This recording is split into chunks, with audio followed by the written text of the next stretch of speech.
after 5:55 p.m.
Set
Texan.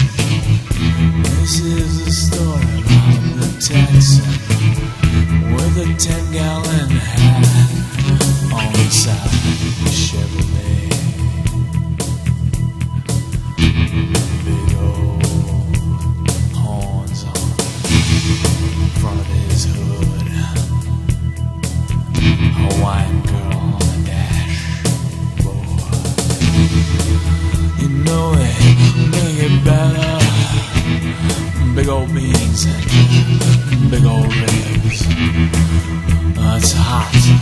Give me an iguana so I can eat her up. Yeah. Everybody wants to be a Texan. Everybody wants to drink like a Texan.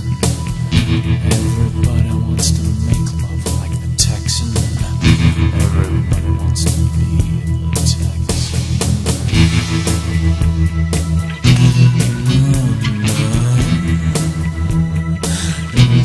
I wanna be a big boy, drive a big bad car and a big bad girlfriend. Everybody wants to be a Texan. Everybody wants to be like they are, rich from the oil fields. It's culture, it's yeah.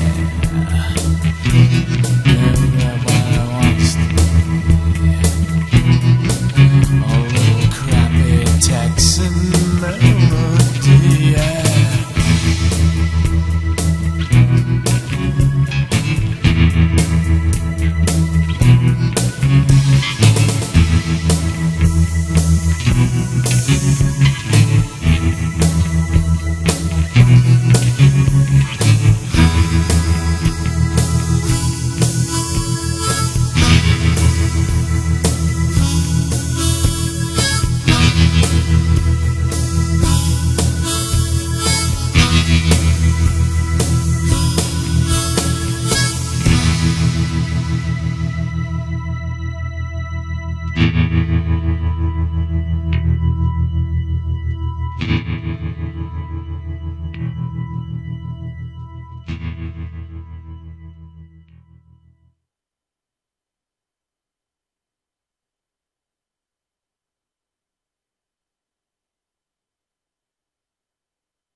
Hello, hello, hello. Whoa, that's hot.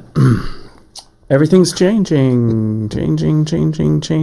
Oh, that's better. How are you doing? I am doing well. How's your... Oh, well, sorry. Still working with new technical things here. I was going to... See, I had an intro. Yeah. Welcome to the greatest show on earth. Oh, wait a minute. If this works. Welcome to the greatest show on earth. Coffee with Curmudgeons. Monday. Wait a minute, what camera are you on? Oh. I changed everything. This is Jason Allen. Hello there. So here's the thing. I just got back from a thing last week. Yeah. We didn't do a show on Friday, so this is shakeout of I changed more things. Again and again and again. Why? Why did I change more things? Why not? Why not? Why not just change everything? See, I've got a theory. You were trying to keep yourself on your toes, right? It's a self It is. quality assurance test, right? To make sure everything is just shipshape. It's totally me keeping myself on my toes. Like it's absolutely like that. It's 100%. It's like, oh, let's, it's like, yeah, we're gonna launch that Saturn V, but let's do it from a boat. Sure, why not? You can't do it from a boat. Has it been done? No. Why not? Okay, let's do it. Yeah, but you know what? Yeah. If you asked Elon Musk to do it, he'd go, why not? Let's just do it. Right? Right. Sure, why don't you think, sounds good. Yeah, exactly. We're in a boat. Yeah. I'm coming through like a Kiss concert in here. Uh-oh. It's loud. Oh, okay. Here we go. That's what I was Here asking. we go, folks. Oh, hey. Better? A little low. Oh. Now we're back. Oh, Yeah. man. There's a lot of... Here we go. There we go. Right? Yeah. Okay, good. Yeah, now we're smooth. Now we're smooth as jazz. See, I'm okay. But yeah, you good now? Yeah, I'm all right. Yeah. I mean, we got head... I could have lived with it, but, No. Yeah. No, might as well. I mean, it's live stream. Yeah. I was watching... You know what? Let me just say this. If you think any of this is all bad... last night, the NBA All-Star game. Afterwards, they had the live stream presented by a major networking company that shall be remain nameless. Call me. I'll help you. Yeah. Steph Curry, live interview after game. Yeah. And pretty much it was 9 minutes of Steph Curry doing... No sound on the stream. It was a 15-minute stream, and like almost 10 minutes in, someone decides to turn the sound on. Yeah. The sound. Yeah. Which I'm hoping people can hear us. I'm assuming they can. Oh, we're going through a little hot, aren't we? Yeah. We might be. I don't know. See, again, all these adjustments are Oh, I forgot to start the record. See, my whole thing is messed up. Well, we could hit the recorders and do the intro again. No, I'll just... You know what I'll do? Yeah. Actually, you know what? We don't need to record this. Yeah? No. Okay. You know why? Because we have... Oh, it'll be still on the... Yeah, we that's what we use on the YouTube anyway. Yeah.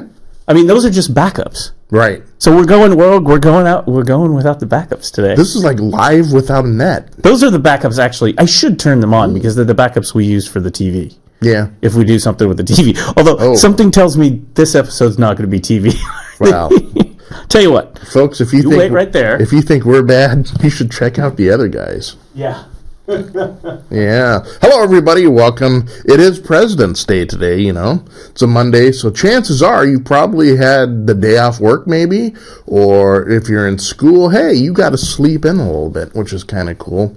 And at least here on the left coast here up in Oregon here, P-Town, as we like to call it, Portland, we had a little snow last night, just a little bit, a little how do you do. Yeah. Which has been a kind of it's been kind of a tepid winter. Mm-hmm. Tepid? Yeah, it has been. Well, it was like, okay, so and this is supposed to work, but yeah. Alexa, what's the temperature? Right now in Portland, it's 38 degrees Fahrenheit with partly sunny skies. Tonight's forecast has cold temperatures, with a low of 26 degrees. 26. This broadcast has been brought to you by Alexa. So anyway, we've missed a lot. So I don't remember when the last show was. Was it 2 Fridays ago or some crazy thing like that? No, I think it was last Monday. Oh, it was Monday's show. Okay. Yeah. So, so I'm still messing around with the stuff and the production of the audio because, as I said before, actually, as of Monday, it's been so long that I was getting this thing up and running, this original Net PC that I was showing you, with the Linux. And I got that installed. I was installing it during the show. Right? Because why not? Why not just do stupid stuff? Other shows don't do that. We're doing it. No, in fact, I think that's what I'm going to do from now on. Each episode of a show, I will install a new operating system on some piece of equipment. Why not? What could go wrong? Why not? Yeah. I'm a drummer. I get bored easy. But anyway, so we are a cup half full sort of show. Okay? Yeah. We're not a half empty. We're a cup half full. I'm always expecting disaster. But I remember I got it all successfully installed because I had to get this Linux installed on here, and then I got it installed, and then I could run this application that you can barely see on there, and I'm not going to zoom it in, which runs the audio now for the show. And this is this little 900 megahertz net PC original guy that's not doing anything. You know, it's a little underpowered to surf the web and all that stuff. So why not use it for this? And so I'm still working with that. So we got that going. I changed all the camera assignments. So where I normally hit certain buttons, now they're different buttons. They're the same cameras and everything. I rearranged how I'm doing that. So that's why I'm really messed up. And we're also doing a higher quality stream to YouTube. Ooh. And to Facebook. Yeah, we're experimenting to kind of increase the quality. Yeah. You know, I always reliability first, quality second when you're dealing with the web. But anyway, so we're doing all that. And that's what's all going on, you know. And the website still isn't updated yet. You know. So, how's your headphones now? Still okay? No, we're good. Okay, good. And I've been adjusting levels, and this whole thing is brand new, so adjusting levels for the recording that we post as a podcast, because you can get just the audio, because why would you want to see us? There's no reason to. You can just download the podcast on iTunes and listen to it, and like normal people do, jogging or working out or biking or whatever, or whatever. Or you could listen to an audio book about the history of Russia or something. Right. It might be better. Or maybe it would be worse. I don't know. You know. Now, Catherine the Great sat on the throne. She was a czar between... Anyway. Where's my coffee? God damn. Look at this. So I'm still kind of getting... Yeah. I'm getting the flow of this. Yeah. It's a shakedown period. Well, we did the first one last time, and then there was like, this and this and this, and audio levels. I'm looking at the audio levels right now, and I'm kind of like, they look kind of hot, but they were too low last time, and so, you know, it's just those things that I had adjusted well over a year ago. Now I'm redoing again. Right? Yeah, it was a total shakedown, show last Monday because we went on. I mean, by the time we left the air, we were actually on the Home Shopping Network. Yeah, I know. You know? Well, that's happening because right. I'm gonna have to make another shopping video. Oh yeah. I mean, I made this video for this vintage receiver, right? Yeah. And a few days later, it's gone. It's gone. It's sold full price. Boom. It's how you present it, right? Yeah. It's absolutely right. It was a good video. People like you. Great. It was. I enjoyed it. Yes. So I might have to do another video. It had a very quaint title. Yes. By you know, hey. By my crap. Yeah, it's good. Well, it was edited for television, just in case I needed to actually like buy some commercial time in the 2 a.m. You know, between reruns of I Love Lucy. Well, the oldest kid loved it. I showed it to him. Oh, really? Oh, yeah. He thought Seriously? It was great. Oh, yeah. Seriously? Yeah. Oh, yeah. He kept the voice used. He kept using the by my. Oh, good. Oh, yeah. Yeah. I did bleep it out. You know. Yeah. Like I said, as if you would.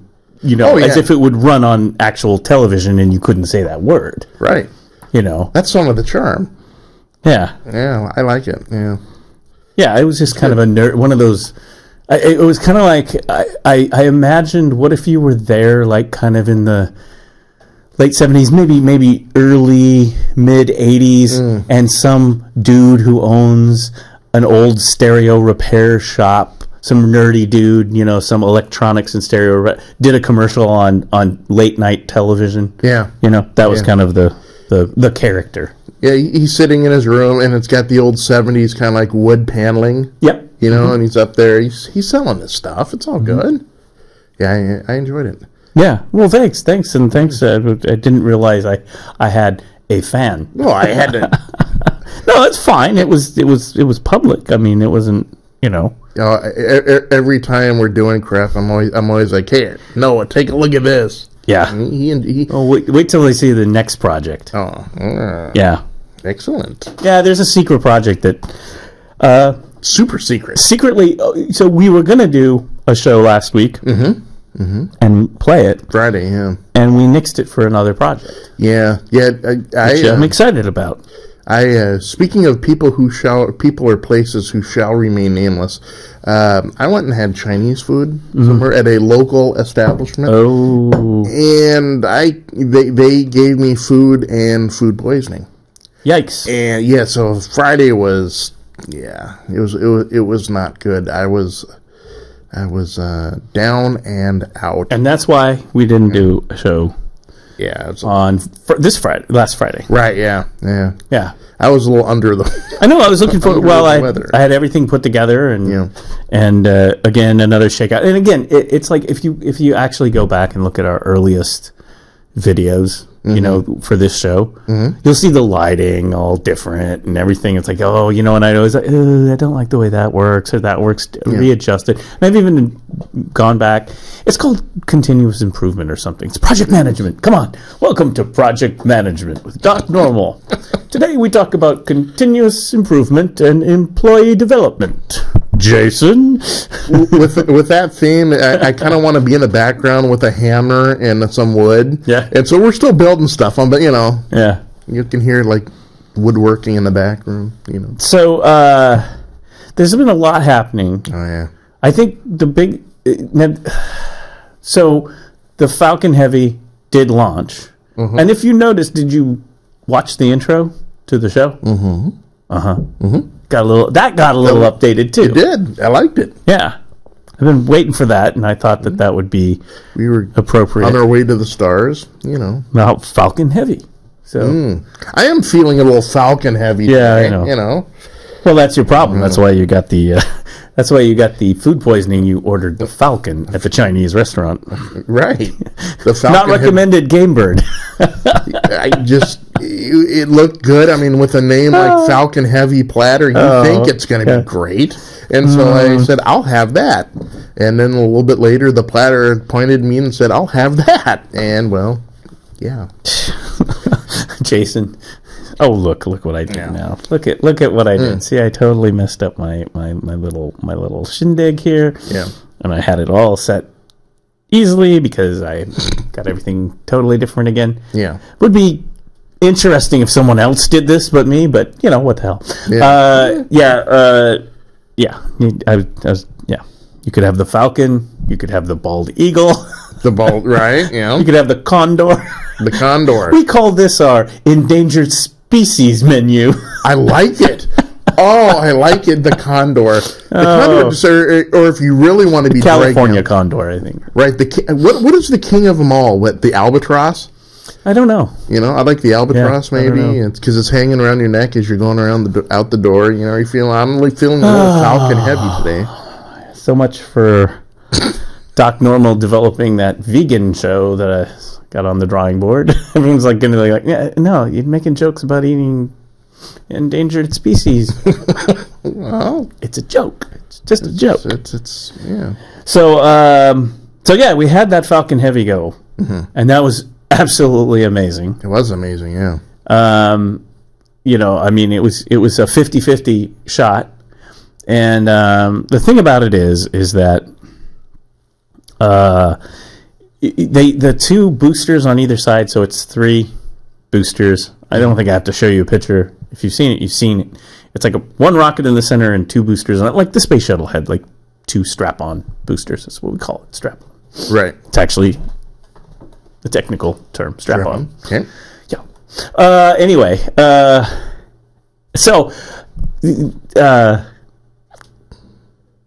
anyway, dude, stop it. Hold on.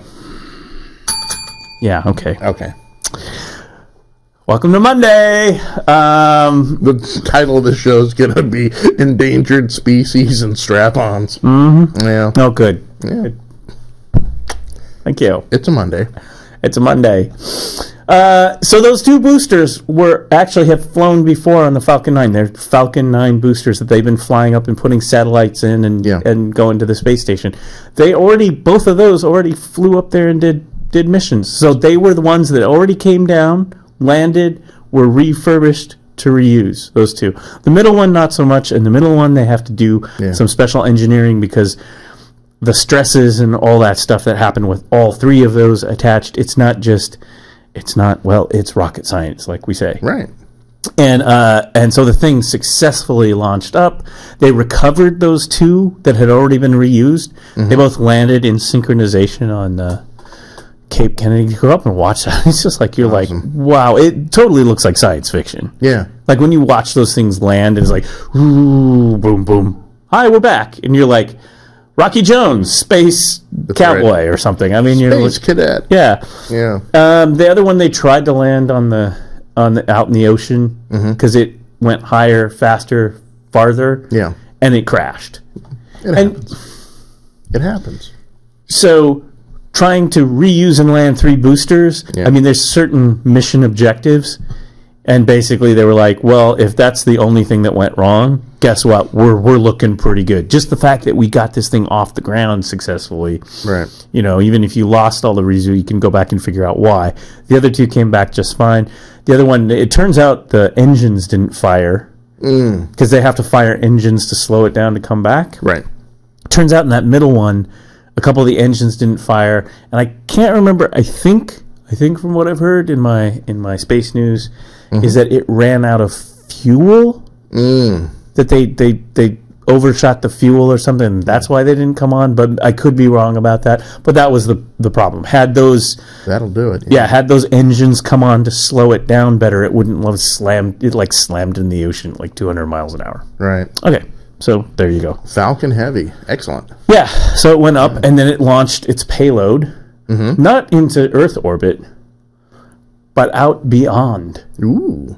Which means it launched... outer orbit? Yes, well, even further. Wow. It went out, so the payload of that Falcon Heavy test launch was to go around Mars and then the Sun, like not Earth orbit, but out in space. Yeah.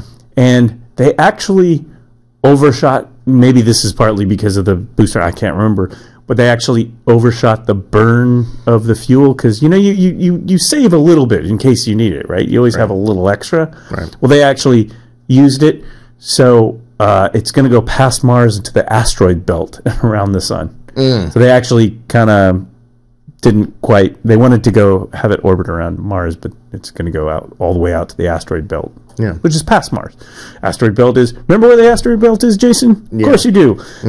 Between Mars and Jupiter, right? I think. Saturn? I don't know. I thought Saturn was part of the equation. Yeah. Well, it's between. It's past Mars. It's past Mars, and then you get into the gas giants. Right. So right there it is, and so that's what's happening. And then of course the thing is they launched this Tesla in space, the guy in a spacesuit, you know. Awesome. Yep. But people didn't think it was awesome. In his car. Yeah. You know. People thought it was terrible.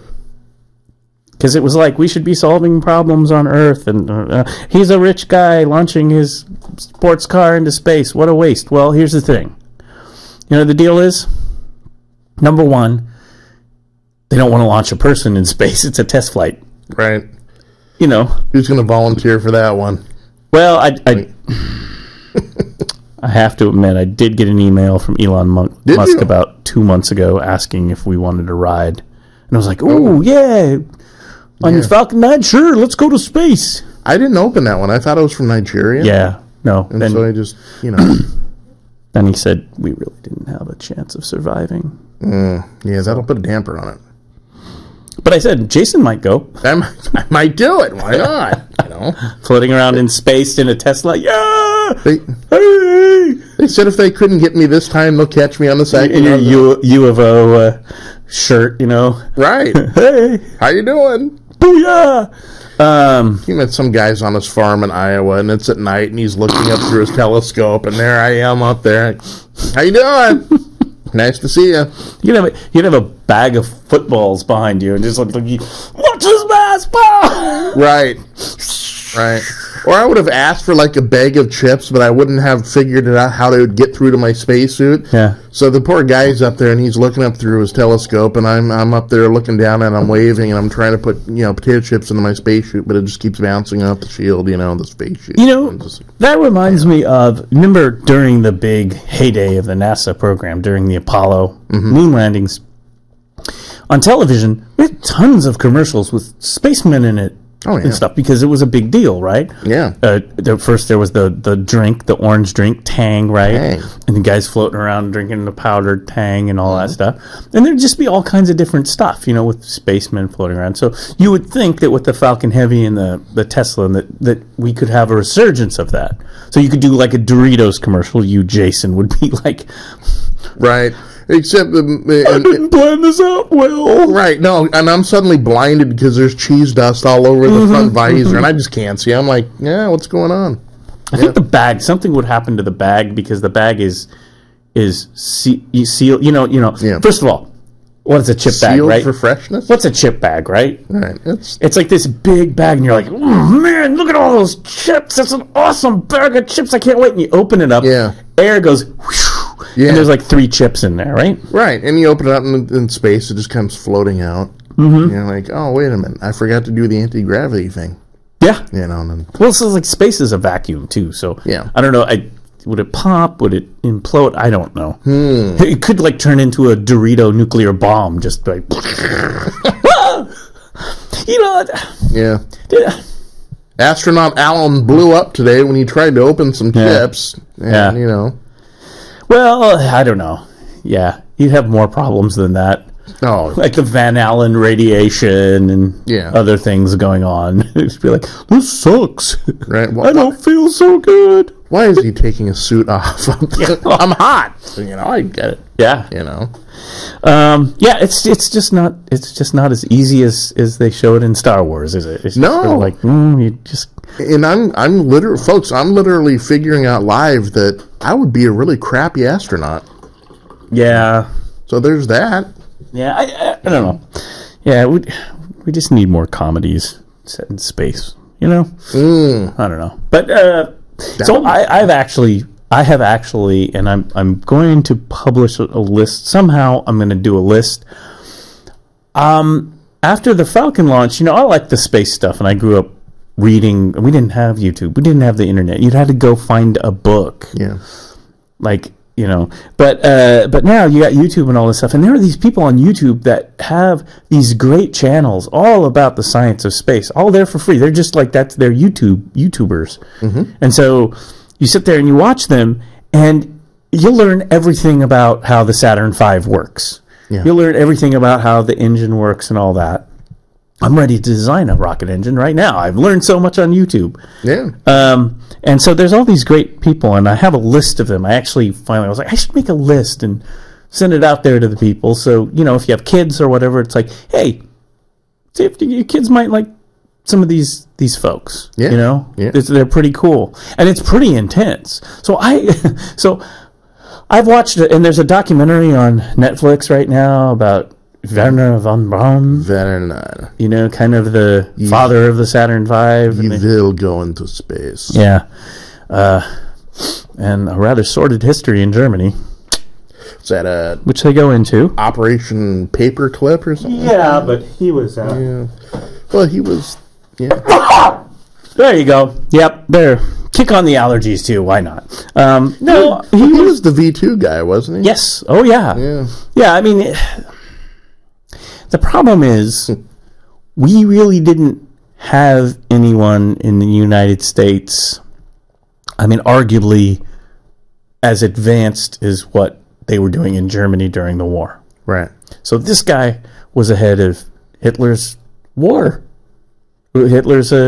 program, the V2, which was the most powerful, advanced, rocket and vehicle of all time was the V2. I mean, it was a super weapon basically, and it was in the bad guy's hands. Right.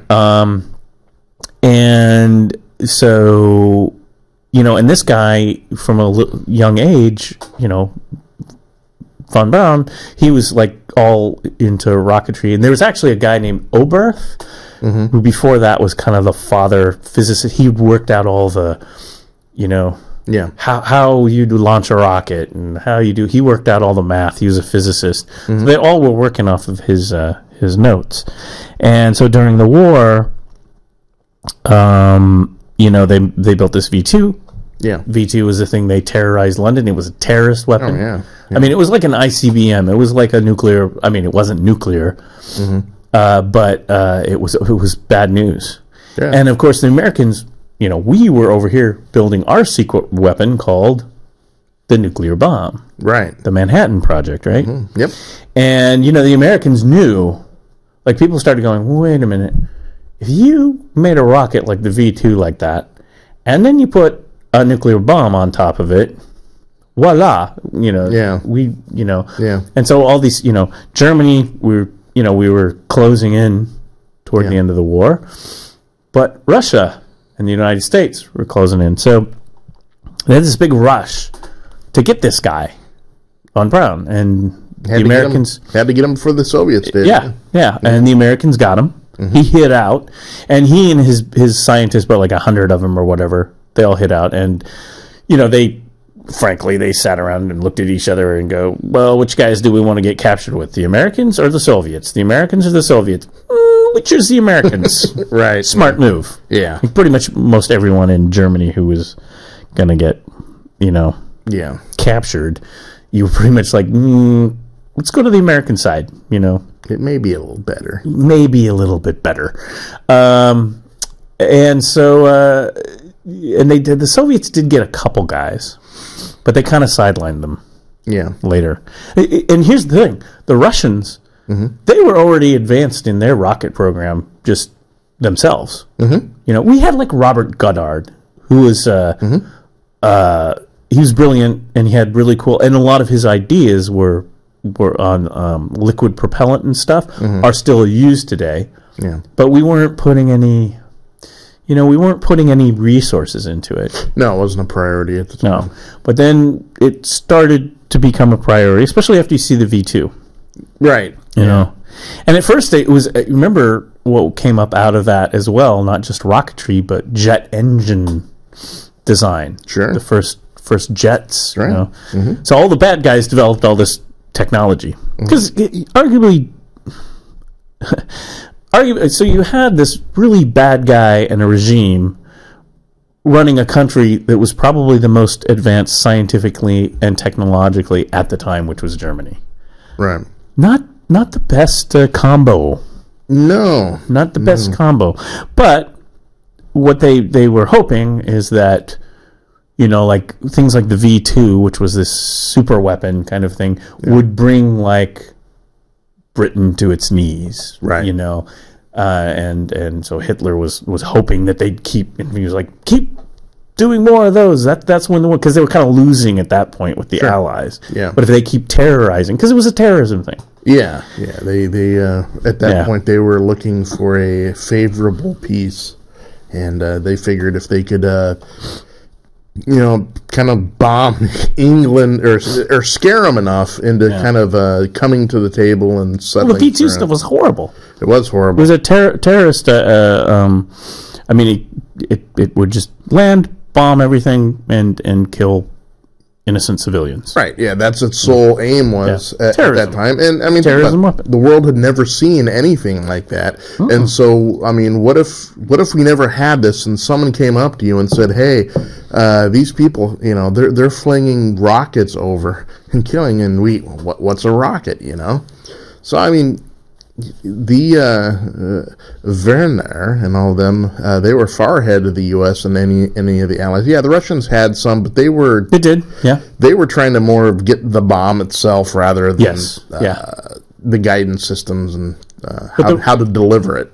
But the one thing you learn in this and in other things, if you study this whole space thing, is Russians actually did a lot of groundbreaking work in space on their own.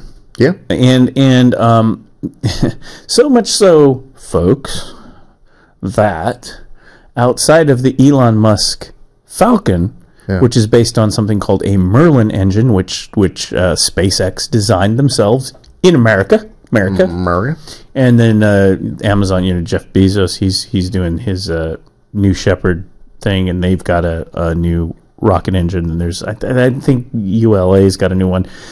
But it's so much so that the Russians, you realize that since even before the space shuttle, the actual rocket engines we've been using were Russian designed. Yeah. Not American designed, because what we did, the American design one was the von Braun. Yeah. This one called the big one that we all know, the F1, those big giant rockets, 5 of them on the bottom of the first booster, the most powerful rocket engine ever built. Well, that was all Werner von Braun. That was all American made. Mm-hmm. Well, when Apollo was over, guess what we did? Right.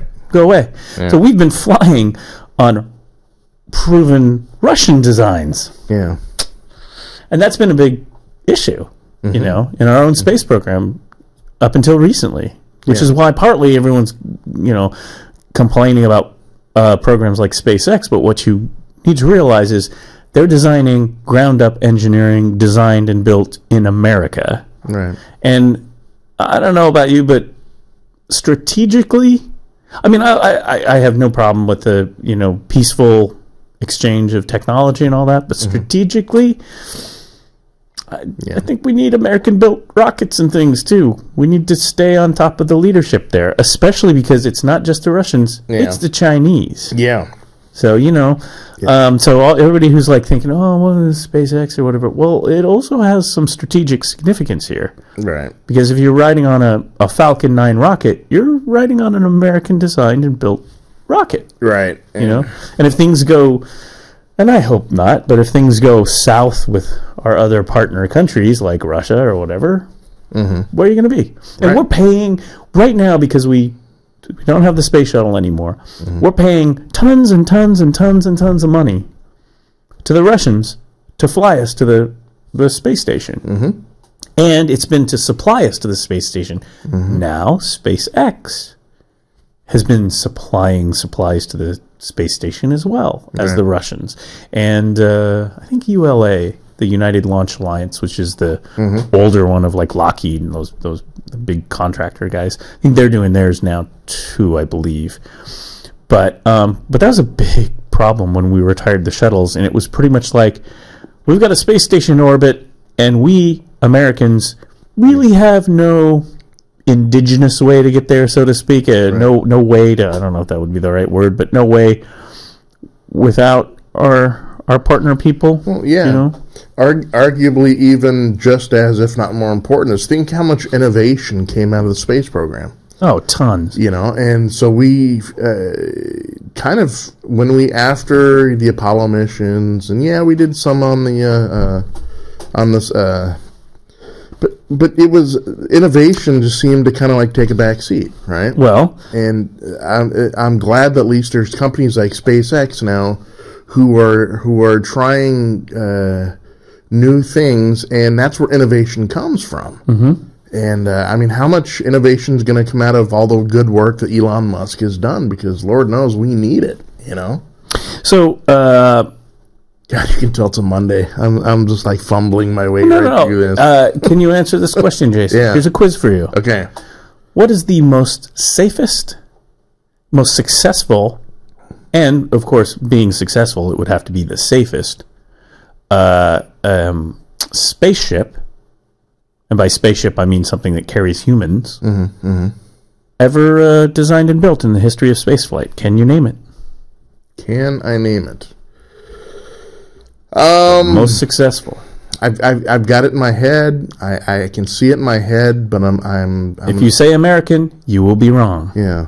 It is the most successful spacecraft to this day that still flies today. Still flies is the Russian Soyuz. Soyuz, yeah. Russian Soyuz. It's been flying for 50 years. Yeah. I mean, they've upgraded it in those 50 years, but it's like a 737. Like a Boeing 737. I mean, I think those have been flying for 50. I think they were designed 50, about there. 50 years. I could be wrong, but that's Boeing 737 is one of the most successful commercial aircrafts. Yeah. Because the airframe and everything. Now, they get upgraded with new computers and things over time. And the Soyuz, I want to say about two-ish years ago, got a big computer upgrade. It used to be two astronauts or two cosmonauts. No, although astronauts ride on it today, as I said. Right. But it used to be a two-seater, and they, for the space station and all that stuff, it's now a three-seater, like the Apollo. Yeah. But it's the most successful spacecraft. Yeah. Like it's this. I mean, they've only. I think they lost one crew or one guy in the early guys of testing. I could be wrong about that. Yeah, his name was Andrei Jankinsovich. Yeah. And it was, No. There's some very. If you're into that sort of thing, yeah. Go do the Werner Braun NASA. Go do that for sure. But then go and there's great documentaries on the Russian space program, and it's great. I mean, it's all space. It's all technology. It's amazing, and it's amazing what all these people did and the failures. You know, and the failures. And again, rockets. They didn't even have computer. You know what? That Saturn V, which is to this day the most powerful lifting. Well, actually, it's not. I found out it's not. The Russian one was, and I can't remember the name of it. They made a booster that lifted their own space shuttle, because they had a space shuttle too. You didn't know that. It was called the Buran. It flew once. It did one successful test flight without a manned crew and landed. You can actually go see this on YouTube. The actual film. Like, did you know? No, you didn't. No. No.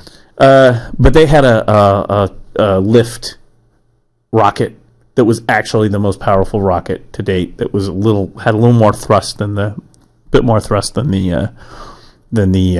Saturn V. Gotcha. But the Saturn V was, the Yeah.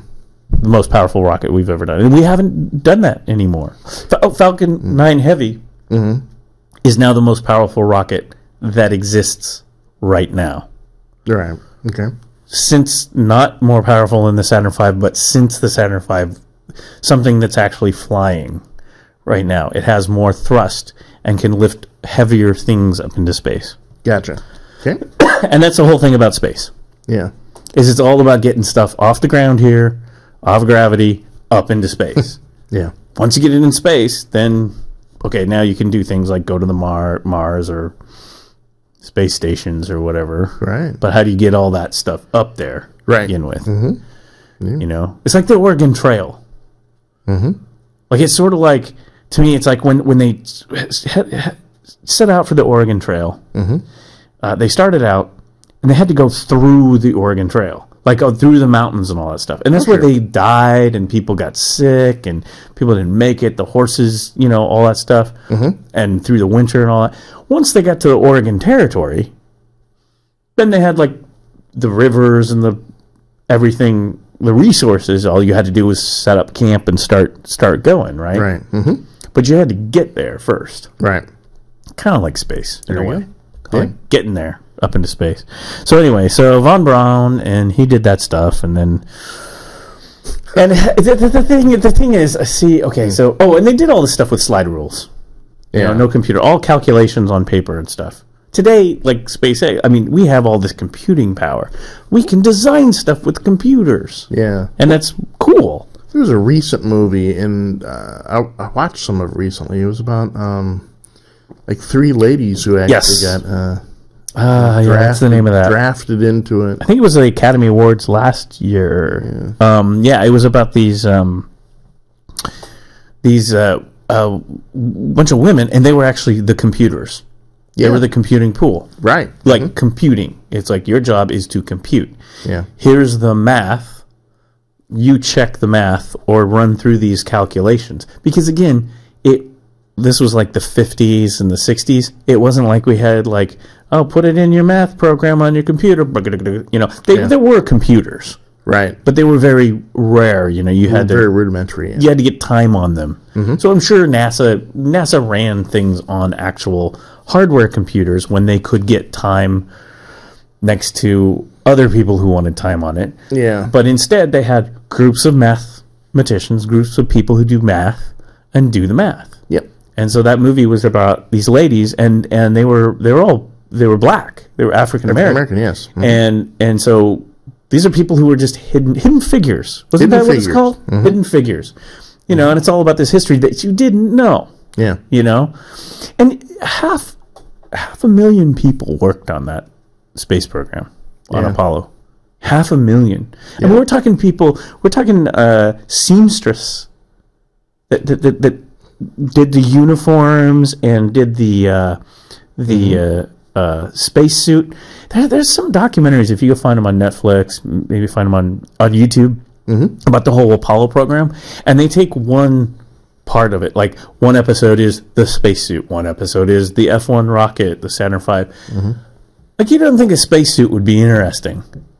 I sat there mesmerized for 45 minutes about how they figured out how to do the spacesuit, because guess what? They screw that up, you're dead. Right. And so they're like, let's not make dead astronauts, shall we?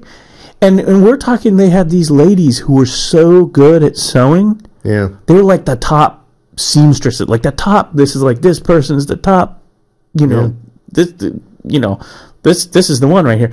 They were like working as contractors for NASA to sew, because the sewing, they had to sew these things by hand, and they had to be just right. Spot on, right. And they found problems with the spacesuit. Right, yeah. And like last minute, they found stuff where it was like, this isn't going to work. Yeah. You know, and they had to do a redesign. I did not know this. They had to do a last minute-ish, I don't know what the last minute was, 6-10 months, 8, whatever it was. Redesign to the spacesuit that Neil Armstrong had to wear, because they were like, this isn't going to work. No. Well, and think about the stress too. I mean, if you're the person that's in charge, or you're the actual person with the hands-on production of this, it's always sitting on your shoulders in the back of the mind that if you screw up, or if it doesn't come out, dead spot on perfect, you are dead. You know? And as a matter of fact, interesting. Let's just go down memory lane and talk about the space program. I recently saw in my YouTube travels, Neil, as they're leaving the moon and heading back to Earth, they went on the moon.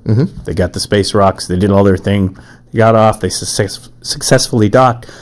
They're heading back home. Played 18 holes of space golf. Yeah, that was Alan Shepard. I know. That wasn't Neil Armstrong. That was Alan Shepard, though. Yeah. So as they're heading home, right, they do these broadcasts, and this was like a big deal. Like, everyone watched this stuff on TV because it was like, oh my gosh. And then the second time they did it, everyone was like, who cares? Yeah, in true American fashion. Yeah, in true American fashion. Like, there's no big deal. This is a repeat. Let's watch, Yeah.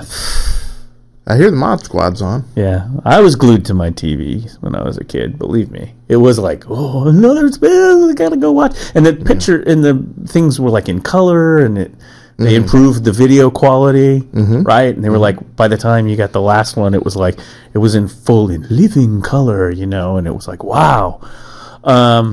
Looks like Stanley Kubrick may have directed this. That looks wonderful. Right.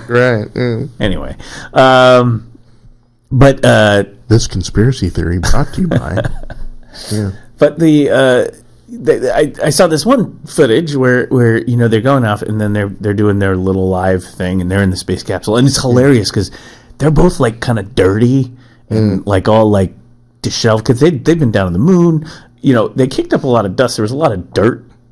When they came back, when the spacecraft was dirty, because they're like, there's dust and all this stuff. So and so they're like there, and they're like, and they did their little pieces. And Neil Armstrong, he wasn't a religious guy, or at least he was a very cold guy. And the reason they say Neil Armstrong was the guy was because of that. Because he was a cold, calculating character. Yeah. Nerves of steel. Yeah. In other words, he almost died a couple times in training.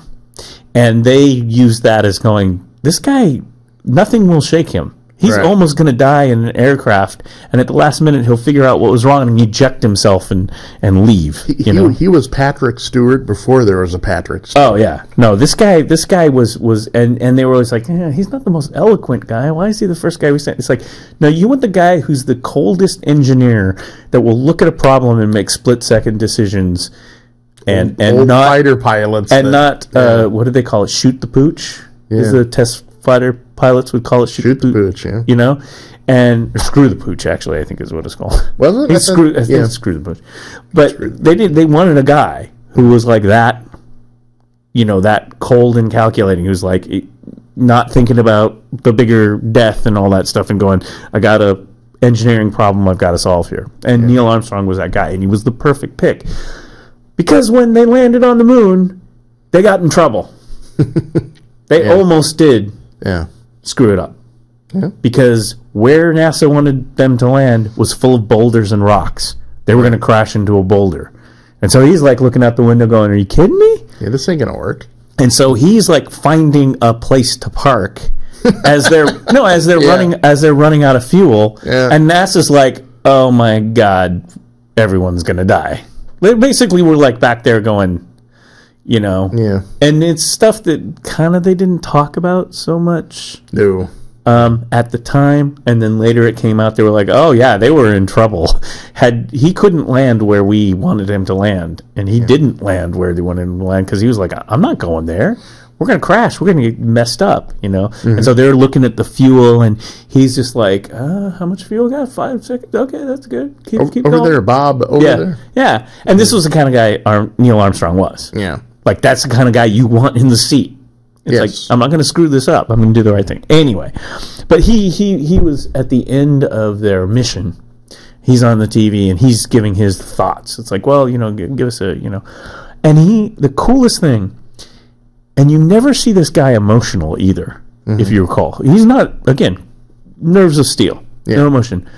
The first time I detected a little emotion in his voice, and almost like he was starting to get emotional. He starts thanking every single person that worked on the space program to get him there.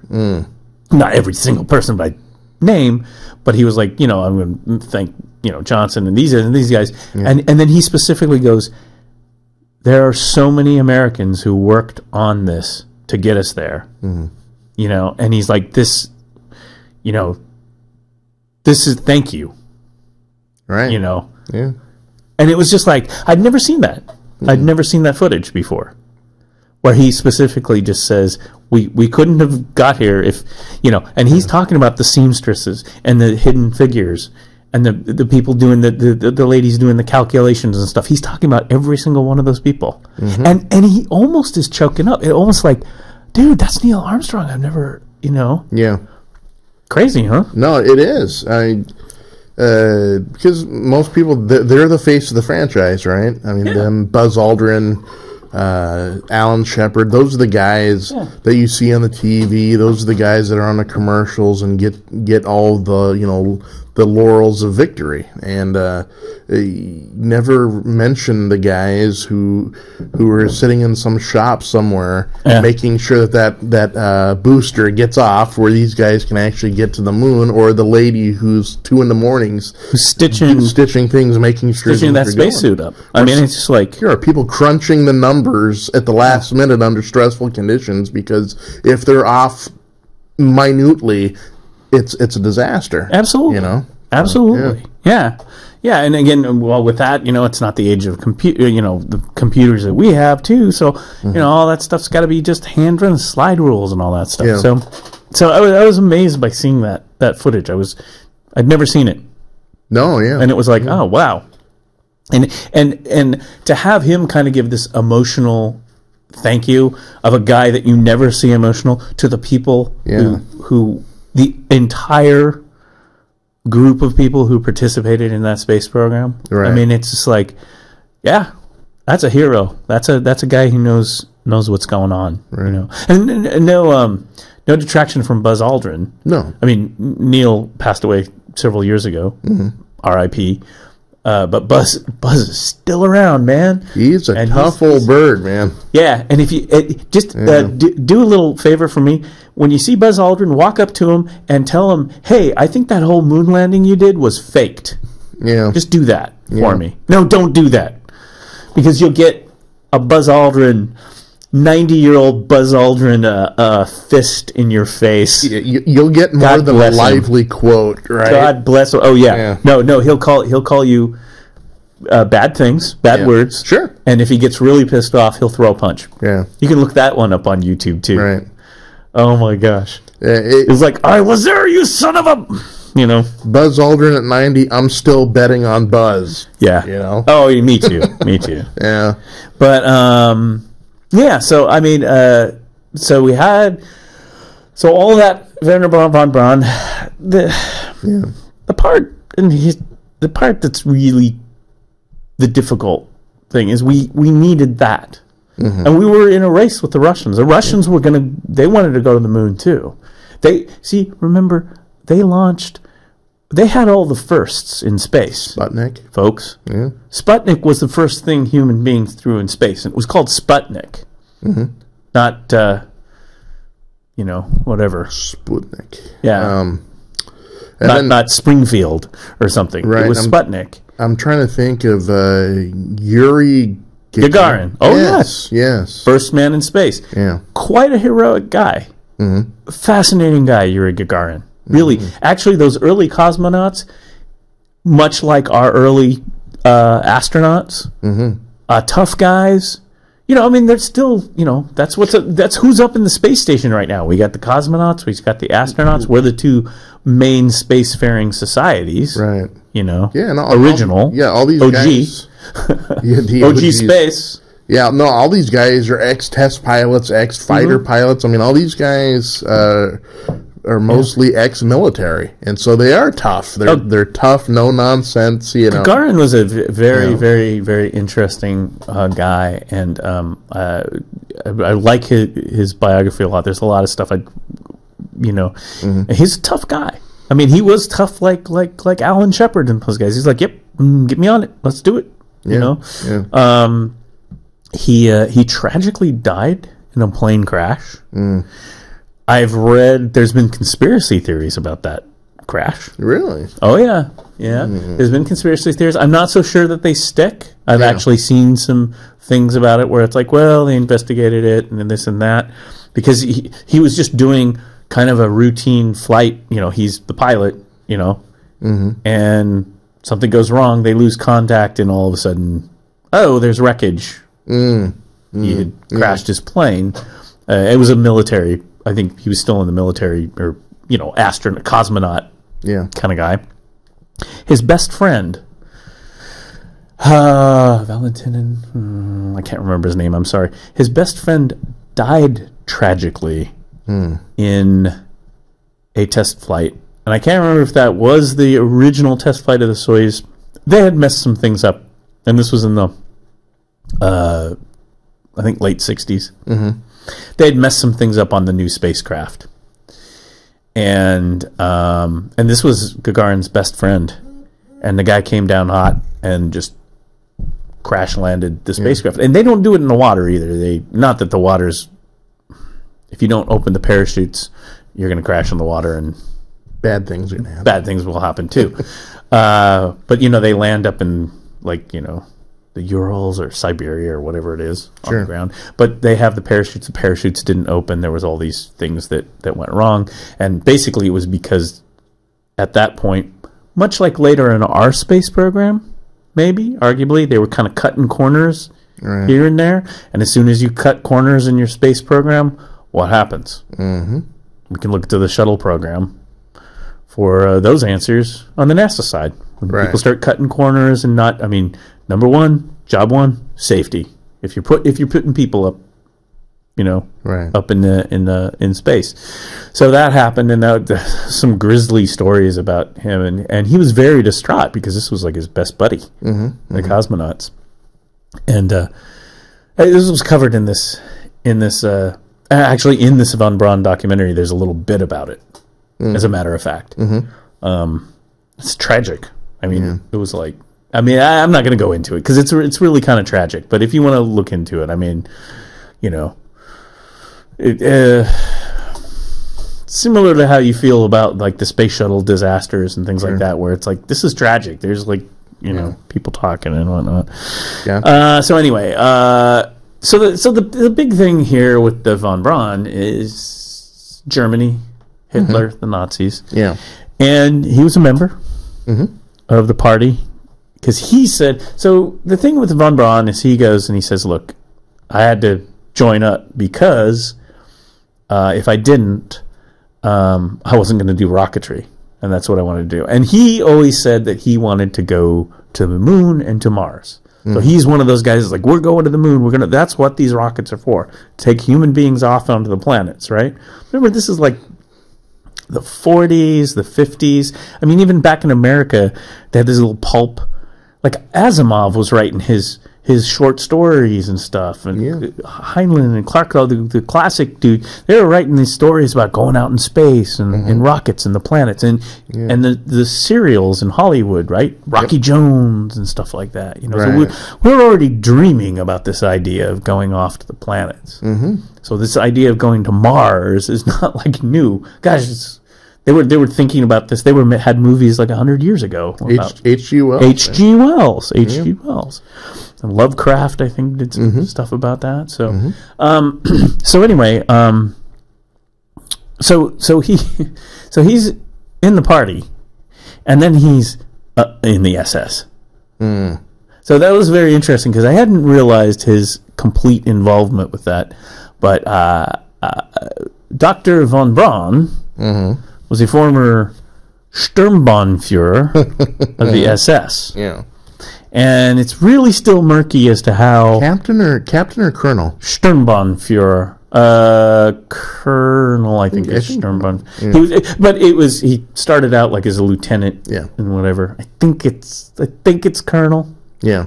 I think. Yeah, Sturmbannführer. Or Major. Maybe Major. Maybe. Yeah. Something. It doesn't matter. Yeah. Needless to say, anything that sounds like Sturmbannführer is not a good idea. No. And so this was really the issue, you know, and the other horrible issue in history, and we're talking about history right now. That's right. True facts.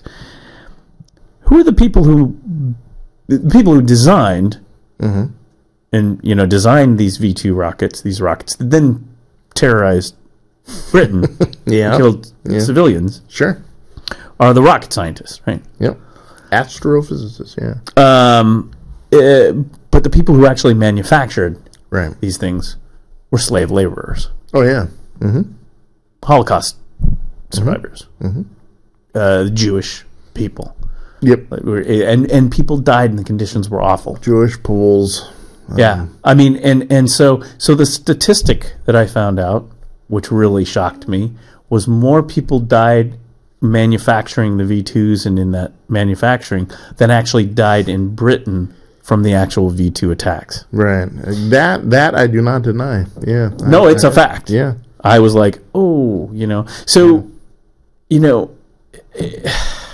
so you're dealing with this guy who ends up becoming a hero. Well, yeah, really.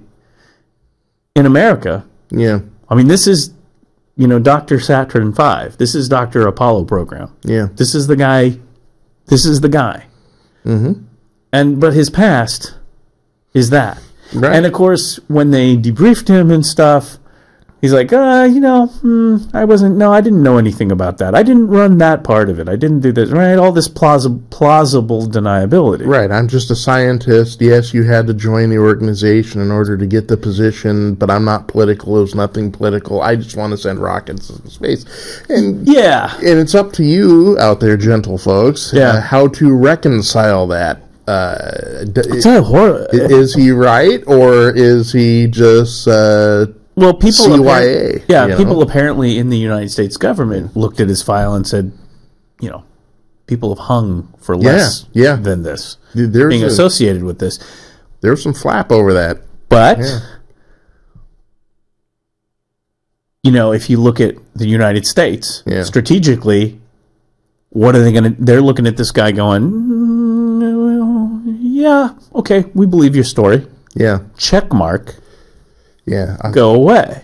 Operation Paperclip, right? Yeah. Going out and finding the scientists, the top scientists of the Reich and the Axis powers. At that time, people high up in Washington thought that the need overshadowed the conscience, so to speak. Yes. And historically, if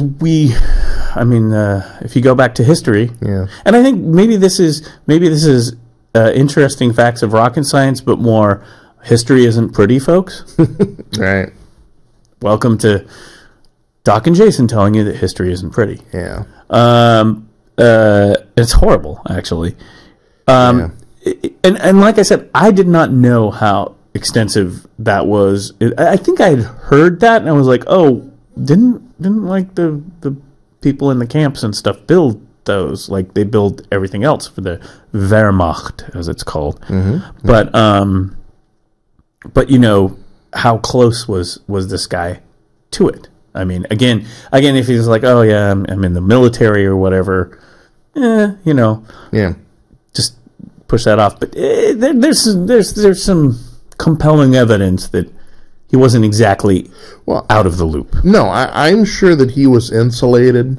I mean, I'm sure that he's a few layers away from the dirty, ugly truth, but still, you can't reach that high of position without knowing the source of where it comes from. I mean, that's pleading ignorance on that. Just, I don't know. I can't buy into that. Not only that, but think about the people in the UK. Think about our allies who we're fighting with against Germany. We're like going, you're going to bring that guy in? He's been like terrorizing and killing our people in this. This was, again, think back to that time. This was a terrorism device. Yeah. On civilians. This wasn't tanks and two armies and stuff. This was Hitler.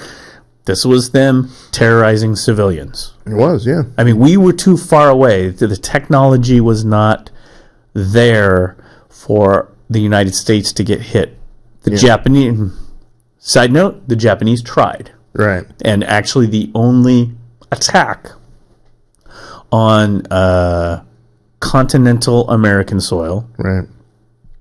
And we wouldn't count like Hawaii Islands or whatever. No. But actually United States. The lower 48. The lower 48 Yeah. is here in Oregon, on the Oregon coast, because the Japanese floated some balloons off submarines with bombs. Was, yeah. And did one person die? A pastor and his family Yeah. went out for a picnic out in the forest, and one actually kind of landed and blew him up. The family? Yes, the father. I believe one of the kids survived. But I believe the father and mother. Do you know where that's at? I think it was out near the Tillamook National Forest. That sounds about right. And also, I learned a little piece that I had learned earlier but forgotten, because that's the kind of guy I am. Is that I got a interesting little book about Fort Stevens. Yes, which is the only battery on the West Coast that actually came under fire. Oh, did that really? During World War II, they are the only one. Fort Stevens was the only place on the whole West Coast that actually got a couple shells lobbed at them from. Was it like a Japanese submarine or something? Mm-hmm. Yeah, because it was submarines. Because they couldn't really break through. Yeah, Fort Stevens and Battery Russell. Oh wow! Yeah, wow. Up near. I didn't know that we had actually been shelled. I will. I tell you what. I will bring the book on Friday. That would be excellent. Yes, we like the history here. Done by the same lovely local lady who did the book on Vanport. Oh, no kidding! Fort Stevens, yes. Wow. Yeah. In fact, I'm going to try. Yes. That's in my mind right now. Ding. But no, to wow. get back to the our rationale for this Operation Paperclip was really, I mean, down to a nut, in a nice little nutshell, two-pronged. A, we need them. B, we want to make sure the Russians don't get them. That's right. You know, and that they were blinded by those two factors. And they. Well, yeah. I mean, it was like, okay, we can get them, so now the Russians don't have them. Yeah. Then we can imprison them. Yeah. So you don't have them, right? Or what they did is they set them up. The army. Yeah. They actually army got them, and they set them up. And the first things von Braun and those guys were doing was like, and what they had done is they did try to destroy as much so that the Russians didn't get it, and save enough of the plans and stuff and hide them like in these abandoned mines, so that they could still get their plans back of the rockets. So in other words, his motivation was, I still want the plans for the rockets because I want to go to the moon and I want to do space and all that stuff. This is valuable, and it's valuable technology. But on the other hand, I don't want like Russians to get them and all this stuff, right? And so so that's what they did, and they were able to get plans or rewrite some of the stuff, and then they also captured V2s as well, and I think the Russians actually got the captured V2. Like they went into a warehouse and was like, "Oh, look, it's a whole bunch of V2s." Yeah, you know. Yeah. But then that's what they did. They went in the army, and then these guys they went to Texas, Fort Bliss, Fort Bliss, Texas. Not sure where. Some of them were outside of Houston, right? Probably. Yeah. Probably Houston. Yeah. Fort Bliss, and they set up their rocketry, and they started rebuilding and making basically the design of the V2, which was a proven design. Yeah. And then things moved on. Essentially, that group, the von Braun group, and the U.S. Navy had rocketry going on. So they were kind of competing, and they really they were kind of favoring the Navy. Right. Because that was homegrown. Sputnik goes up. Oops. Yeah. And that's when stuff gets real.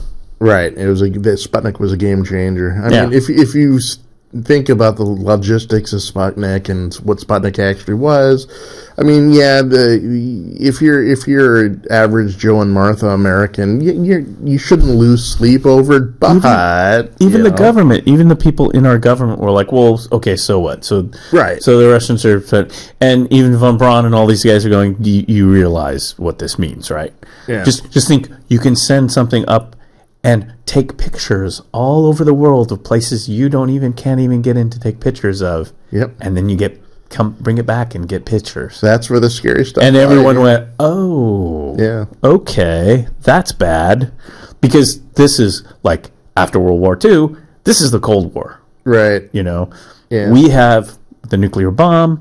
Here's the other thing. I think that what really drove it ultimately is we had the nuclear bomb.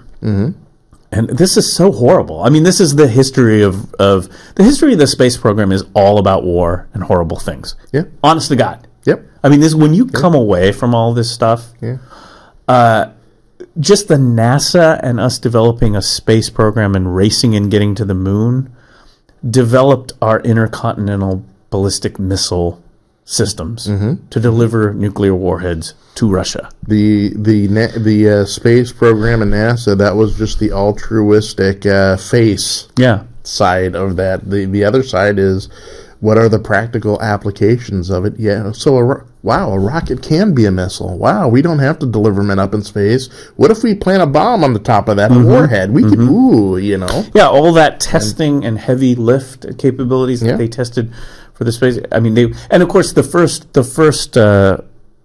very first rocket, or two, I want to say, very much the first one that launched Alan Shepard and all that was basically a working ICBM. Yeah, it was basically you're on top of what we have for a nuclear bomb here. Yeah, we're just going to put you on top of it.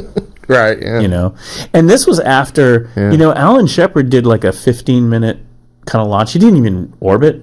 John Glenn was the first American orbit. Right. Yeah. Actually orbit. The right stuff. Gagarin had already orbited many times. So they already knew how to orbit and do things, and we're still kind of struggling with it. So we got this whole history. And then, as the Russians are way ahead of us, and then they launched Laika, a dog. They'd start launching animals into space. Chimps. And they die. Yeah. Pretty bad. Which even the Russians, surprisingly, I did not know this, even the Russians were a little bit like, it's kind of bad publicity that we're launching animals into space and they're not living. Right. So they said, and we're going to have to, like, make sure if an astronaut, I mean, this was before Yuri Gagarin. This is between Sputnik and Yuri Gagarin, that in-between time, right? The old Before 60... Mercury era, right? Mercury. Yeah. Late 50s. Yeah. And so they actually had to do I can't remember the name, I think it was a chimp or whatever, where they brought the chimp back. Here he is, Yeah. See, next chimp, human. Next primate, human. Right, yeah. So yeah, von Braun's doing this, and he's still trying to fight for the space program, because he's basically telling everybody, look what the Russians are doing. You think they're working on this, they're working on that. They have the technology, and he's having a hard time convincing everyone. Yeah. Sputnik helps, things help. Yeah. When the Navy, our answer to Sputnik, I believe it was called Explorer 1, I think it was called Explorer 1, was our answer to Sputnik. Yeah. And that was on a Navy rocket, not a von Braun rocket. Guess what happened? You've seen the video. It's the rocket that goes, it's going, blows up on the pad, and the actual, the satellite, our Sputnik, flies off and lands like so many feet off the pad. Yeah. Actually survived. I think it's in the Smithsonian or something.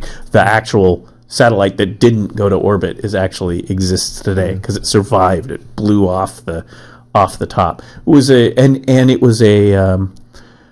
because unlike the Soviet Union, America, NASA, we're in the public eye. Yeah. We're inviting the press. Yeah. We're open. Here you're going to see what we're going to do. And that's one thing I think about America that we do right. Mm-hmm. We should always do things out in the open. Mm-hmm. And, of course, that was a huge precedent. Here's the thing that we're going to launch, our response to Sputnik. All the press is there. It's a big precedent. It blows up on the pad and the thing goes there. Yeah. Huge embarrassment. Mm-hmm. So that helped von Braun and his rocket designers, because that was a Navy design failure. That helped them get a little bit more in the game. Right. In the meantime, he is trying to get more, in America, more publicity, more people pull. We need this space program. If you don't even care about space, think about the Russians. They're doing this. We need to compete with them. Yeah. So what does he do next? He meets up with this guy called, maybe you've heard of him, Walt Disney. Ooh, I think I've heard of him, yeah. Yeah. It's a small world, after all. And you can go watch these on YouTube. Mm-hmm. So Walt Disney, I think it was the Wide World of Disney, or what became, Walt Disney had a program or TV, or maybe it was just a short film at that time. At one point there was a thing called the Wide World of Disney, a Walt Disney thing, and I think that was in the 60s. Mm-hmm. Maybe this was before that. It was an actual ongoing TV program. This might have been before this. This might have just been short films that they showed in the theater, or on television as specials. Mm-hmm. I don't remember which. It's not important. Disney had already gotten into like films and science films and television early on. Mm-hmm. And so von Braun works with the Walt Disney Company and makes this whole thing explaining how we can go to the moon, how we go to space with the rockets. And and it's him, and with the rocket models and stuff, and explaining how orbit works and how you launch and how you break the rocket apart and send it to the moon and then bring it back and you slingshot. He goes into all this depth. Earlier, I can't remember the time frame. He actually writes a little science fiction story, a science fiction thing about going to the moon. So he even writes science fiction, like Asimov or whatever, with basis in emphasizing the science. Yeah. So he's trying to promote to America through like television and stuff. Here, I invented. So he's actually in the public eye, and he was like in Life magazine, Collier's, if you remember, did a big thing. They didn't get into that, but I remember that Collier, he worked with them, the big magazines at the time, to push the idea of space program. Right. And finally we get something in orbit. NASA is formed. We get the original, the Mercury 7, right? Yeah. The Right Stuff folks, Yeah. And von Braun is made director to start designing the rocketry. Right. And he becomes the kind of really the father of the modern rocket program. Yeah. He was, yeah. And makes amazing milestones. There's a whole thing about that big giant rocket, the F1, which I have yet to someday see. And, if you go to Cape Canaveral, you go to the visitors, there's actually the one that they didn't launch, I think it is. I don't think it's a mock-up. I think they had one last one. Remember, they canceled the last few Apollo missions? Right. And it's one that, this would have flown, 19 or 20 or whatever. And it's sitting out there, and the rocket's bigger than you or I. Oh, just one engine, one rocket engine, and there's 5 of them on there. They're the largest rocket engines ever designed. And just it goes into how they had to design and work on the engine. Because, again, it's not just like, hey, Jason, let's design a rocket engine. Okay, let's go. Sure, not a problem. And we'll put this here, they're pumping the fuel, and woo! And it's all written on a napkin. Yeah. I mean, maybe if it's a model rocket engine or a firework. Right, yeah. But when you're doing something that size, it's a gigantic... First of all, it's a gigantic pump that's pumping oxygen and fuel in the form of liquid oxygen. Because in space, you don't have oxygen. Remember, you have to have oxygen for combustion. Remember your science? And the bigger you make that thing, the more... You're basically making a bomb and then directing the bomb out the back. It's a controlled explosion. It's a controlled explosion. Yeah. It's basically a bomb that's bombing, but it's doing that like not just boom, it's just boom, right? Keeps going, okay? Yeah. And it directs out at the thing. That's kind of complicated. Just a tad. And what happens is even when you get it all dialed in and you've got the thrust, right? And the reason you use this is because this is the most thrust you can get out of fuel. Better than a jet engine or whatever. But as much thrust as you get out of there, the bigger you make it and the more thrust, I'll put in more fuel. I'll make it bigger. You're basically dealing with the physics of a cyclone in there. And you know what? That shakes everything apart and pulls everything apart. I mean, you're basically, the pressures and everything is materials, metals and stuff just shake apart. Right. So that's the whole mystery behind rocket science. So they have to figure it out. So they when they first built that big giant first stage rocket engine, they kept blowing it up because they put it on a thing and then they test it and it kept blowing up. And they're like, we're trying to figure out how to get the vibrations out. And once they figured it out, apparently they do a test. This was interesting too. They do a test. And according to this documentary, von Braun's idea to really test this thing is he's like, I'm going to place a bomb inside the rocket engine, and as it goes, I'm going to kick off an actual bomb, make an explosion inside, and see if it holds together. And if that works, then we know we've got a design that works. Like, this is like in testing, you don't just go, hey, it works as planned, that's good. And then you push it way further. Like when you test a car engine or something, you're having 200 miles an hour, right? Yeah. Because at 60, you figure it's going to hold together and be okay, right? You test the boundaries. So he's testing the boundaries. And I thought that was interesting. Yeah.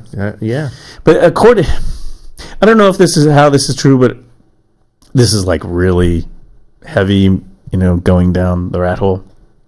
In the documentary, they were like, yeah, we figured out the design. We're not exactly sure why it works, but it works. Right, yeah. And, of course, the kind of, like, engineer enthusiast inside of me is like, oh, I want to know why it did work, Right, yeah. It's weird because they go into it and they show you the inside of the rocket. And, it's all it is you got that bell, right, where the thrust goes out. Mm-hmm. And there's stuff going on there so it doesn't melt. Mm-hmm. And then on top you've got all this stuff, which is giant turbo pumps, which is pumping the fuel in. And then there's the combustion chamber.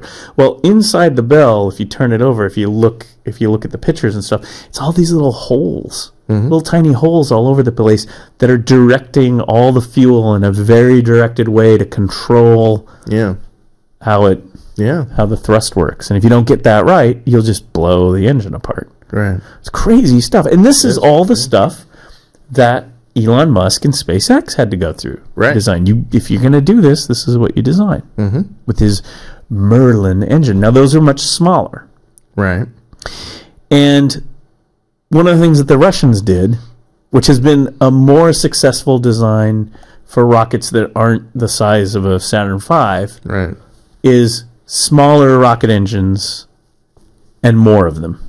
Right. Which is why you see, for example, on a Falcon 9, it's 9. That's why it's a 9. There's 9 rocket engines on the bottom of that thing. Mm-hmm. A Falcon Heavy has 27 because there's 3 of them. If you look at the Soyuz, the most successful rocket, the one they've been launching for 50 years or whatever, that rocket, it's full of these boosters with tons of those engines because they're all efficient. Right. So we don't have one anymore, not since the space shuttle, that's a really much bigger engine. Yeah. So the question is, in the future of rocket science, do we make those bigger engines or not? I don't know. Maybe in the future. Yeah, if they're, I'm sure the constant question to them is, can we make a smaller engine that gives it the same or more thrust output? Yes. Yes, and the answer to that is what SpaceX is doing. Mm-hmm. So SpaceX has these smaller engines because of the way, as I understand it, but you can go look this up, the way they supercool the fuel and put more fuel, denser fuel in there, the more efficient the rocket is, or the more the rocket can burn and use more thrust. So that's one of their innovations, is by handling the fuel in a different way. Right. If you remember their last big disaster that SpaceX had, which was recently, 2 years ago now? Less than 2 years ago? Remember they had one sitting on the pad and they did the rocket fuel test? Yeah. And what happened? It blew up. Now, technical thing is it didn't actually blow up like a bomb. It looked like it blew up like a bomb, to us.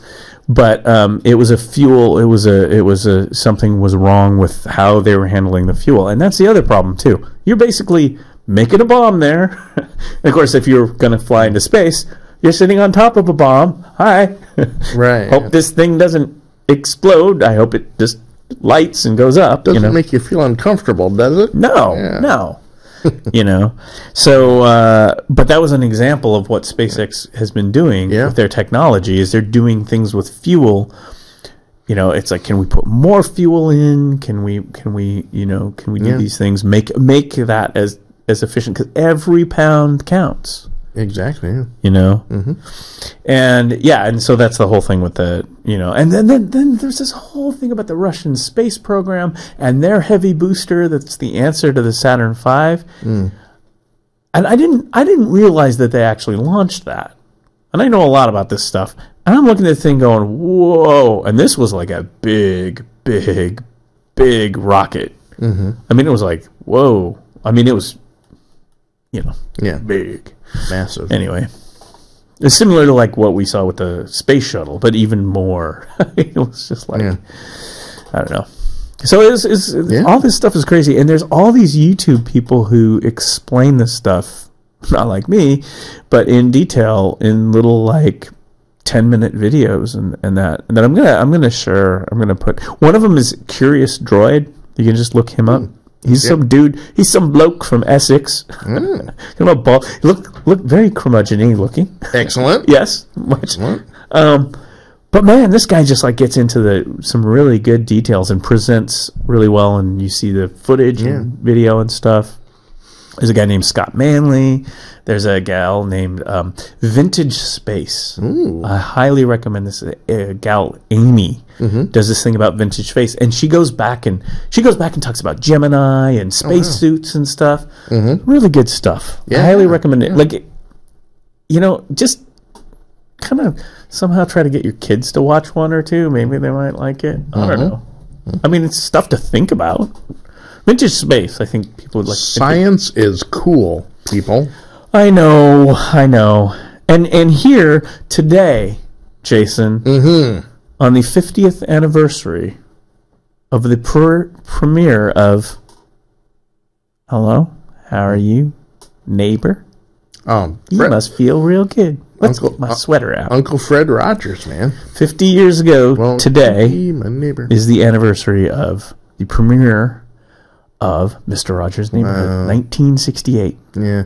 Who of us of our age hadn't sit down and been thoroughly mesmerized by the magic of Mr. Rogers? I don't recall, but I'm pretty sure I was there for the premiere episode. I was there for the premiere because the premiere episode of Sesame Street was like, wasn't that 50 years too? I want to say. Coming on. Yeah. And no, that one might have been 69. But I do remember the premiere of Sesame Street because that was just a mind-blowing experience.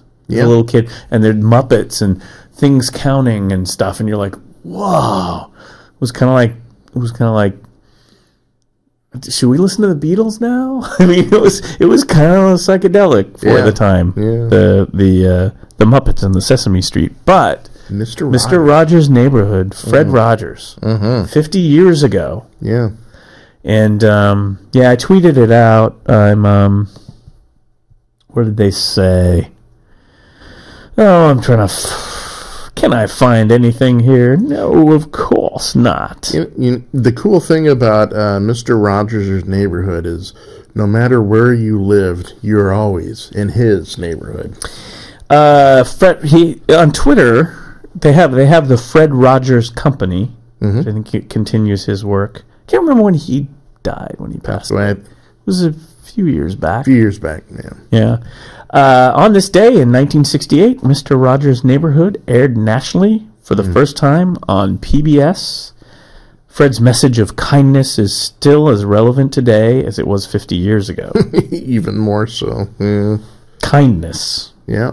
Thanks, Mr. Rogers, for believing that all children deserve quality programming. Yeah. Mr. Rogers 50. And it was. There was an interesting...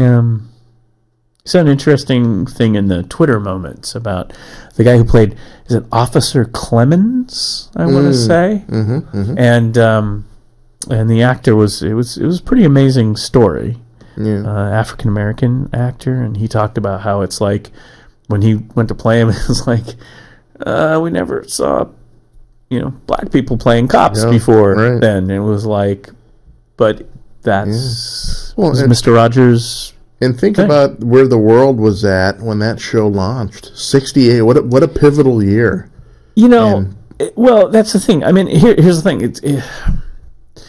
It's so Dickens, right? It's like it's the best of times. It's the worst of times, Yeah. And if you look at 68, everyone thinks about the worst of times. Sure. Vietnam, RFK, Martin Luther King, the Democrat convention, protests, strife, Tet Offensive, all that stuff. Yeah, and yet we had space program milestone. Yeah. We remember we had the Apollo 8 that we celebrated. Yeah, which was even bigger.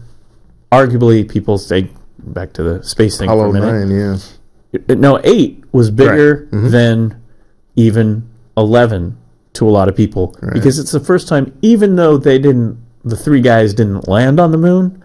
It's the first time anyone left Earth to go anywhere else. Right. It was a huge deal. Which, by the way, that was the second test flight of the Saturn V. Gotcha. And that was another thing. They because the first flight kind of failed in some ways. It still went up and stuff. And then they said, well, the next one we're going to put the astronauts on it. And he's like, oh, no.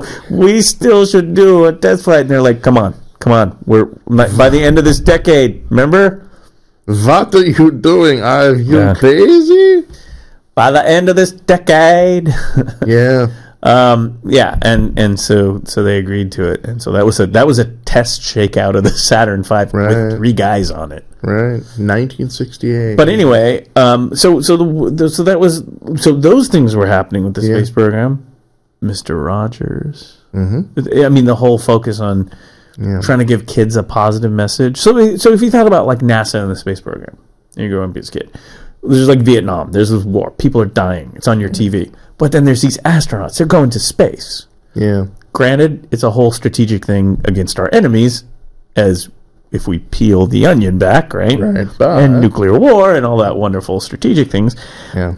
But as a kid, you're thinking, what's on TV? Star Trek. Captain Kirk. Mm-hmm. You're thinking, hey, rockets. Yeah, we're good at planets. Sci-fi. You know, and what is Captain Kirk and Spock doing? They're going out to planets. They're solving problems. Right. People are kind of shooting at each other with phasers and stuff. But it has a happy ending. But at the end of it, yes, every episode of Star Trek has a happy ending. Right. Anyway. Unless you're the guy in the red... Yeah. You know, you're in the red smock and you found that you've... not exactly a happy ending for the red shirts. Yeah, been blown up on Nebulon 5, but... What in the hell?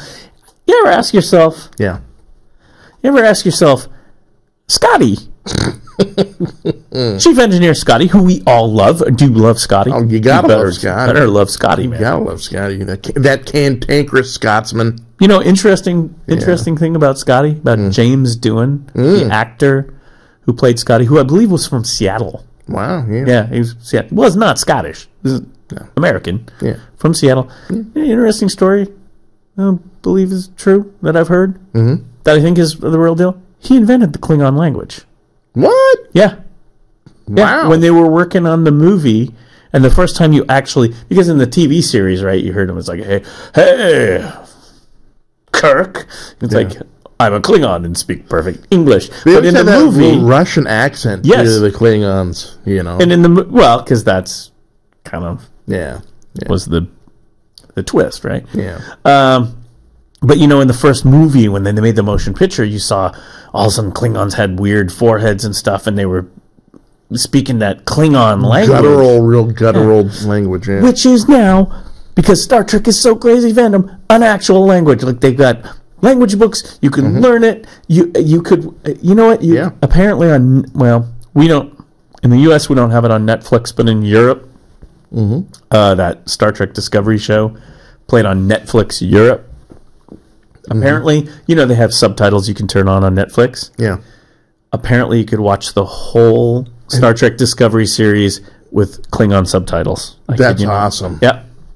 That's awesome. They actually did a thing. But anyway, he invented, when they were working on the movie, he went off and they started working on the dialogue for the Klingons. And then other people, I think, had linguists and stuff got in there. Yeah. And, you know, they made up a made-up language. Yeah. Anyway, but, you know, Scotty, we love him, but he never died, and he was always in a red shirt.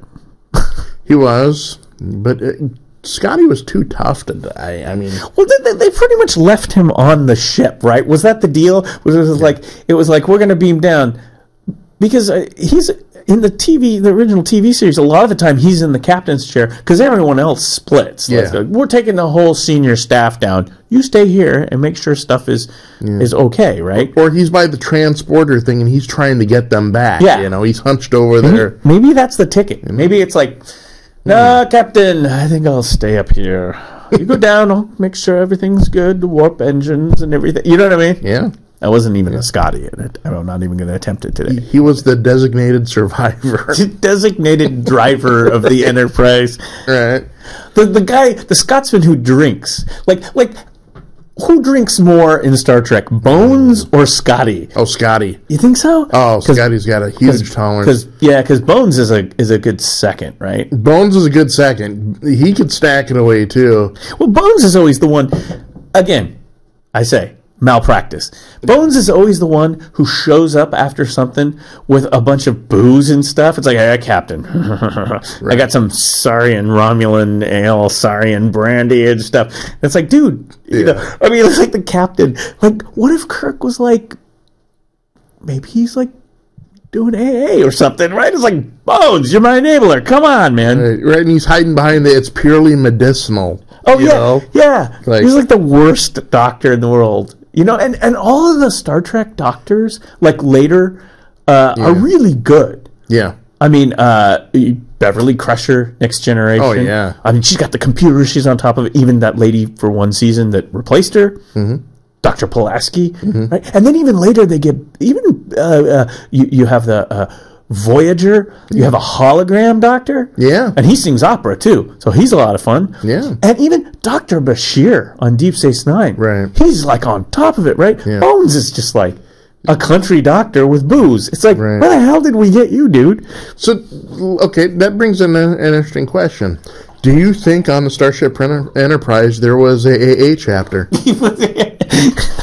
Well, if Bones were around. I mean, not to make fun of AA, by the way. I mean, yeah, but you got the holodeck and other stuff. Yeah. But, I mean, there probably ain't that much to do on Enterprise. You're going to start drinking, right? And it would be safe to assume that maybe after a while, some of those guys may have had a drinking problem. What are you going to do? You can't jettison them out there in the space. No, you got to start an AA club. Dude, it's so bad. It's so bad. He's got Romulan ale contraband. I mean, that's like, he's such an, it's like, dude, are you a doctor or are you open up a bar here? What's your problem, man? Well, I'm a country doctor. That's how we do things. You're right. Right next to the exam table is a still. Yeah. He's doing moonshine, you know? He's the Hawkeye Pierce of Starfleet. Right? Most definitely, yeah. I mean, it's like all Bones needs is Trapper John, and then it's like they got a still. Oh, move the still over here. Yeah, Kirk, Kirk called him up one day and he said, "Hey, Bones, why did you name the infirmary the Swamp? Can you please get to the bottom of that?" Yeah, exactly. There's your MASH reference of the. Oh, you know what? Yeah. And we're coming up on because we're gonna have to go here. I think I finished up the stories about. Did I? Yeah. We got the far. Yeah. Little dicey thing about history there, but we're gonna have to go in a minute because I've got to go. But I was just gonna say, keep this in our brains because we do this in Coffee with Curmudgeons a lot. Right, your homework, so to speak. Hollywood reboots everything. Yeah. You and I, we're always writing. We're always like, hey, here's a script, here's an idea, right? Yeah. We should be in Hollywood, you and I. And we're 2 steps ahead. We're rebooting the reboot. No. There it is, see? It's my alarm. Alexa, stop. That's great. Yeah, set the alarm. That's very sci-fi in itself, too. I know, it was nice. It's an alarm to say, get ready to go, because I gotta... This is like Carson, right? Oh, I gotta go, Johnny. See you later. That's right. But I do. Yeah. But here's the thing. I think what we got is we got a new Star Trek series that we can pitch. Take Bones and Enterprise in the Med Bay. Yes. And mash Hawkeye and Trapper John, huh? Ooh. Huh? Ooh. I like it. Like they're on some starship. Yeah. You know. Yeah. Something. Well, why can't a MASH unit be in space? Yeah. Stuff breaks out in space, right? So you need a MASH unit. Oh my God! You could have Starfleet Father Mulcahy. Yes. And Starfleet Radar. Yes. And Starfleet the captain guy. Oh, you need Potter. You could have Potter. You could have Potter. Or before that with McLean Stevenson. McLean Stevenson. Remember? Yeah. Can't remember his. He was Henry. I can't remember. Yeah, Burns was Burns. Yeah, and you'd have Burns, Henry, and they'd be like playing things, and Nurse. Yeah, Hot Lips Chapel. Houlihan, right? Yeah. Oh, dear Lord. Hot Lips Houlihan. She's in space. Forget about Tarantino directing the next Star Trek. Let's get Robert Altman. That would be fantastic. We'll call him. I was like, hey, we got an idea. You like Star Trek? Tarantiro's going to do a Star Trek. Maybe you could do... Yeah. Remember MASH? Remember when you did the movie MASH? Yeah, you know? yeah. Henry Blake. Thank you. Yeah. Henry Blake. I knew you'd come up with that. Yeah. It's a Monday, so I'm a little slower today, so it took me a little bit to fire it in there. And then there was Potter. And then there's Potter. Sherman Potter. Potter. Man, just think about it. Yeah. Flying through space, Starfleet, they're wearing the Starfleet uniform. Yeah. You go into the med bay, just like, make it look like the old Star Trek, right? With the beds and the boom, boom, boom. There's the still, right? Right. It's off in the corner because you never know when you're going to need a martini, right? Yeah. I mean, Trapper John. Kid comes in, it's like, I got sliced by a Gorn. Yeah. It's like, ooh, that looks bad. Sit down and have a drink, kid. Yeah. Here's a martini. Yeah, martinis, right? Hey, from the still. You got hurt at the right time because it is cocktail hour right now. Mm-hmm. We're going to, So there you go. Yeah, I like it. MASH in space. It's be Starfleet. That is beautiful. And you just see like one of those like Constitution class, one of the classic like ships flying by, and you just hear dun dun dun dun dun dun dun. Right, and it's a white ship with the red cross on it. It's just cruising through space. Suicide. That has words, right? Suicide is painless. Suicide is painless. It brings on many changes. Is that like Burt Bacharach, I want to say? I don't know, but I want to say it's like we can table that for next time. Suicide is painless. It brings on many changes, and I can give or take it. If it's who? Well, let's see if Alexa. Yes. Let's give Alexa one shot. Okay. Alexa, who wrote Alexa, who wrote the theme song to MASH? Here's something I found on Wikipedia. Suicide is Painless is a song written by Johnny Mandel and Mike Altman, which was the theme song for both the movie and TV series Emma S.H. Okay. Mike Altman is the son of the original film's director, Robert Altman, and was 14 years old when he wrote the song's lyrics. I had no idea. Wow. Did that answer your question? Yes. Yes, Alexa, thank you. Wow. 14 years old, he's cranking out that. Yeah. Wow. Robert Altman's son at 14 co-wrote the theme to MASH. I had no... 14. We are behind the ball now. We got to do... There you go. The stuff you learn on Coffee with Curmudgeons. I think we need to explore this MASH and Star Trek MASH up. Mm-hmm. Yeah, because I got a million things going now. Oh, I got questions. So do I. But that's I thought it was Burt Bacharach, but it's not. Robert Altman's son and Johnny Mandel. Yeah, Johnny Mandel wrote a bunch of stuff. Right, I know this. I definitely TV and movies and stuff. So yeah. Well, there's your factoid for the week. When you're at that cocktail party, you can go. Robert Altman's 14-year-old son actually wrote the theme to MASH. Yeah, and you will look cool to your friends and neighbors. Or really, it's like, what's MASH? Right. Anyway. All right, say goodbye, everybody. We got to go. Adios. It's been fun, and we'll see you. We'll see you next time. Toodles.